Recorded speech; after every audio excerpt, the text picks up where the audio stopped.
हमारा टॉपिक आज यूपीएससी जो नेक्स्ट में हमने पढ़ा था ना, उसका आज दूसरा पार्ट है, जिसके अंदर हम देखेंगे वर्तमान अध्यक्ष कौन कौन है। हमने 323 से 23 तक जो अनुच्छेद पढ़ने थे ना, तो उसमें से ये एक और नया अनुच्छेद है 323 क और 323 ख। वेरी इंपॉर्टेंट है, भाग 14 क में जोड़ा गया है, उसको भी देखेंगे।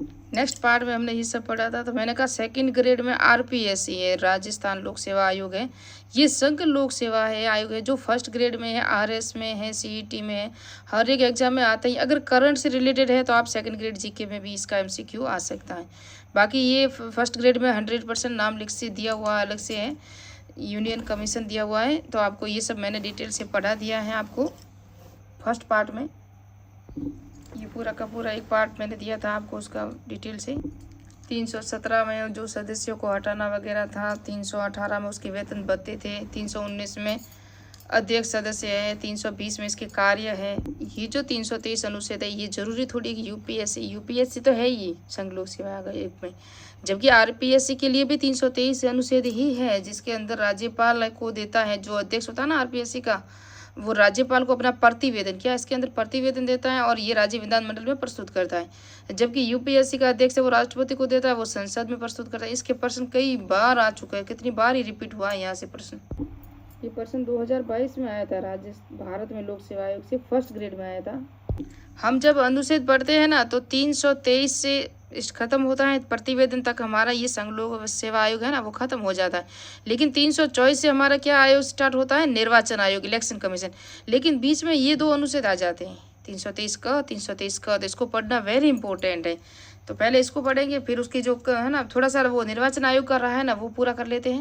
मैं बार बार निर्वाचन आयोग या इलेक्शन कमीशन कह रही हूँ, लेकिन अभी यूपीएससी कर रहा था, वो करना अभी, यानी कि लोक सेवा आयोग के कुछ फैक्ट रह गए थे फर्स्ट पार्ट में, वो नहीं कराए थे, मैं वो करवाऊंगी। फिर सेकेंड पार्ट में जब आएगा वो, हाँ, हम पढ़ेंगे इलेक्शन कमीशन, जो वेरी इंपॉर्टेंट है और ज़्यादातर चर्चा में भी है। वन नेशनल वन इलेक्शन योजना भी थी। तो यूपीएससी के वर्तमान अध्यक्ष कौन है, डॉक्टर अजय कुमार है, 15 मई 2025 से हैं ये।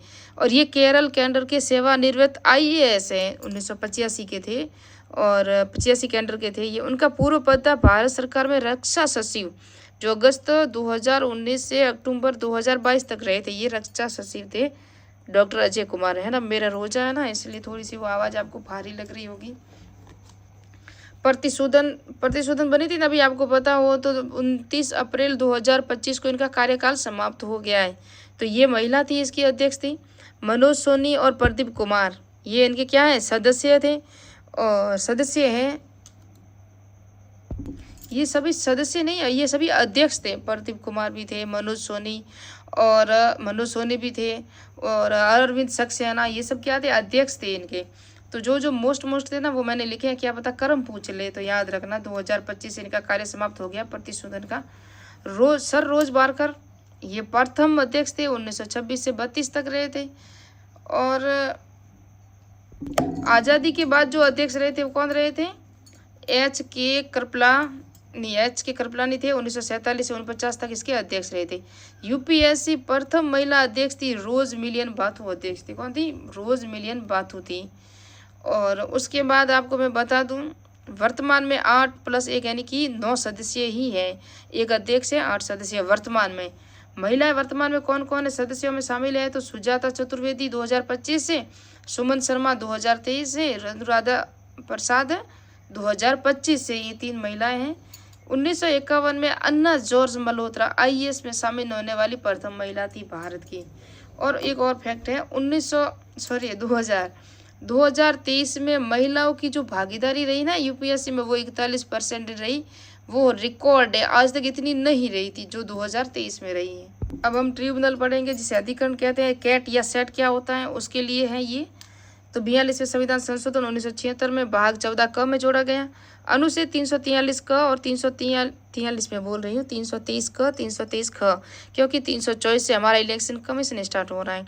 315 से 323 तक हमारा संघ लोक सेवा आयोग था। आप क्रम से पढ़ते हो तो याद रह जाएगा। यहाँ से 19 यूपीएससी है ना, होता है ना आईएएस परीक्षा, उसके 2019 में आया था ये प्रश्न। अर्ध न्यायिक निकाय है, किसी विशेष विभाग से जुड़ी शिकायतों का समाधान है। अनुच्छेद 323 में क्या होगा बताएं, 323 क में क्या होता है, प्रशासनिक अधिकारियों से संबंधित शिकायतों का सुनना। और कौन इसकी ये अधिकार किसका है? ये संसद का होगा।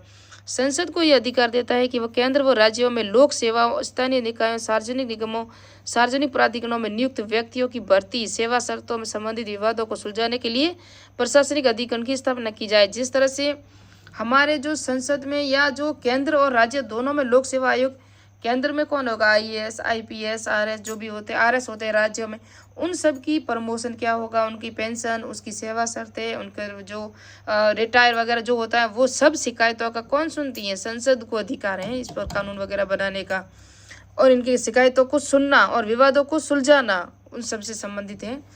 और प्रशासनिक अधिकरण जो मैं अभी बताऊँ आपको, CAT जिसे कहते हैं, सेंटर एडमिनिस्ट्रेशन ट्रिब्यूनल। क्या है? एडमिनिस्ट्रेशन यानी प्रशासनिक है, ये है स्टेट एडमिनिस्ट्रेशन ट्रिब्यूनल।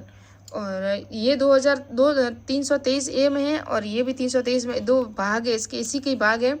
ये केंद्रीय प्रशासनिक अधिकारी नियुक्त जो राष्ट्रपति, केंद्र से पीड़ित लोक सेवकों, बहुदल सदस्य निकाय, IAS, IPS, सिविलियन जो भी होते हैं ना, उनकी शिकायतों को सुनते हैं। राज्य में राज्य के प्रशासनिक अधिकारी राज्य पीड़ित लोक सेवकों की बहुसदस्यीय निकाय राज्यपाल की सलाह पर राष्ट्रपति द्वारा नियुक्त होगा। तो नियुक्त कौन करेगा? राष्ट्रपति करेगा। उसकी जो अध्यक्ष या समिति होगी उसके राष्ट्रपति करेगा, लेकिन सलाह कौन देगा? राज्यपाल देगा।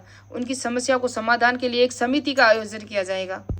ये है कैट, जिसका कार्यकाल कितना होगा? 5 वर्ष या 65 वर्ष। जो एक जगह तो मुझे ये मिला, और एक जगह स्थान पे आपको 470 मिला, 470 मिला सिर्फ अध्यक्ष का, 467 मिला। ये 2006 के बाद है, इससे पहले यही था 5 या 65 वर्ष, जो 2006 में उसकी कुछ संशोधन हुआ था। उसके बाद से इसके जो योग्यता कम से कम 50 साल का होना चाहिए, उनकी एज होगी, तभी आप नियुक्त होंगे। किसके लिए? सिलेक्शन कमीशन होगा कैट में, और उसकी जो शिकायत वगैरह के लिए। और इसका जो अध्यक्ष होगा वो सुप्रीम कोर्ट का CGI होगा, है ना। और इनकी जो शिकायतें हैं, ये देखो इसके सदस्य कितने? 1+69 प्रशासनिक और न्यायिक सदस्य होंगे, 1+69 है ना, याद रखना। और ये बताएं इनकी एज है जो सदस्यों की है, तो 67 होगी, 467। और इसके जो अध्यक्ष होगा उसकी जो आयु होगी 4 वर्ष, या तो उसका कार्यकाल रहेगा, या 70 वर्ष का होने से पहले उसको होने पर उनको हटा दिया जाएगा, ठीक है, पूरा हो जाएगा कार्यकाल।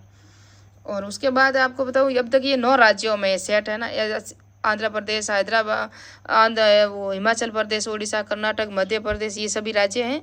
और यहाँ भी पहले था, ये 2006 के बाद यहाँ संशोधन हो गए हैं। अभी 323 ख क्या है? संसद द्वारा राज्य विधायकों में निम्नलिखित मामलों में संबंधित मामलों में न्याय करने के लिए अधिकरण बनाने का, यानी कि सिविल सेवा जो प्रशासनिक अधिकारियों को छोड़ के और जो भी अदर कार्य होंगे उसके अंदर कानून बनाने का, उसकी जो जांच करने का, जो कर संबंधी है, विदेशी मुद्रा अदालत है, औद्योगिक केंद्र है, भूमि सुधार नियम है, कर टैक्स कहाँ से लिया जा रहा है, कहाँ से वसूला जा रहा है, वो सब समितियाँ वगैरह, नगर संबंधी अधिनियम, संसद राज्य विधायिका के लिए निर्वाचन, खाद्य सामग्री में क्या हो रहा है, किराया किराएदार से संबंधित जो भी कानून है वो क्या हो रहा है, वो सबसे 1 नवंबर 1985 को ये लागू हुआ था। सुप्रीम कोर्ट HG के थे ना, हाई कोर्ट में चंद्र कुमार ने ये किया, रिपोर्ट लाई थी, वाद लाया था 1997 में। उन्होंने ये जो किया था कि अब अगर इन सब में जो भ्रष्टाचार या इनसे पीड़ित है तो वो शिकायत कहाँ करेगा? पहले तो सुप्रीम कोर्ट में था, लेकिन बाद में क्या कहा बताएं, क्योंकि अगर सुप्रीम कोर्ट में होगा तो फिर वो कहाँ जाएगा? बाद में अगर उसको वो सर्टिफाइड नहीं हुआ, उसे न्याय नहीं मिला, तो पहले उन्होंने कहा कि फिर क्या कहा कि हाई कोर्ट में उनका जो दायर करे, फिर सुप्रीम कोर्ट को जाए। पहले हाई कोर्ट तक ही इनकी सुनवाई वगैरह, जांच वगैरह होगी। 323 है ना, उसकी ए के अंदर संसद है, वही कानून वगैरह बनाएगी। 323B में संसद है और विधानमंडल दोनों बनाएगी। यहाँ जो 323 में जो पीड़ित है वो हाई कोर्ट जाएगा, फिर सुप्रीम कोर्ट जाएगा। प्रशासनिक अधिकारी वगैरह जो अपने लिए जो परेशान है, या अपनी जॉब से संबंधित, प्रमोशन से संबंधित, अपनी जॉब IAS IARS अधिकारी जो भी होते हैं, वो RS नहीं, UPSC लेवल के ही होते हैं यहाँ पर। फिर सुप्रीम हाई कोर्ट में जाएंगे। अदर्स जो टैक्स संबंधी जो विवाद हैं, किराया संबंधी, खाद्य सामग्री जो भी विवाद होंगे वो यहाँ जाएंगे। नेक्स्ट पार्ट में पढ़ेंगे केंद्रीय निर्वाचन आयोग, इलेक्शन कमीशन। मिलते हैं नेक्स्ट पार्ट में, नेक्स्ट वीडियो में। चैनल को सब्सक्राइब कीजिए, लाइक कीजिए, कमेंट कीजिए। आज एक और कल की न्यूज़ है, जो ईरान के जो राष्ट्रपति हैं या कुछ नेता हैं, उनका भी डेथ हो गई है, और वो अमेरिका ने पुष्टि की है। तो मुझे लगता है वर्ल्ड वॉर शुरू हो गया है। विश्व युद्ध जो 3 तो 2 तो हो चुके हैं, अभी ये तीसरा विश्व युद्ध शुरू हो चुका है। अब क्या होगा, दुनिया 2 खेमों में बटेगी, 3 खेमों में बटेंगी। अब हम आगे देखेंगे। जब मैं प्रथम विश्व युद्ध पढ़ाऊंगी, द्वितीय विश्व युद्ध दोनों सेकंड ग्रेड में टॉपिक भी है, फर्स्ट ग्रेड में भी है। तो मिलते हैं नेक्स्ट पार्ट में, नेक्स्ट वीडियो में। प्रथम विश्व युद्ध और द्वितीय विश्व युद्ध मैंने आपको बताया था कि ऑस्ट्रिया के राजकुमार जॉर्ज फर्नांडिस की हत्या हुई थी, तभी शुरू हुआ था।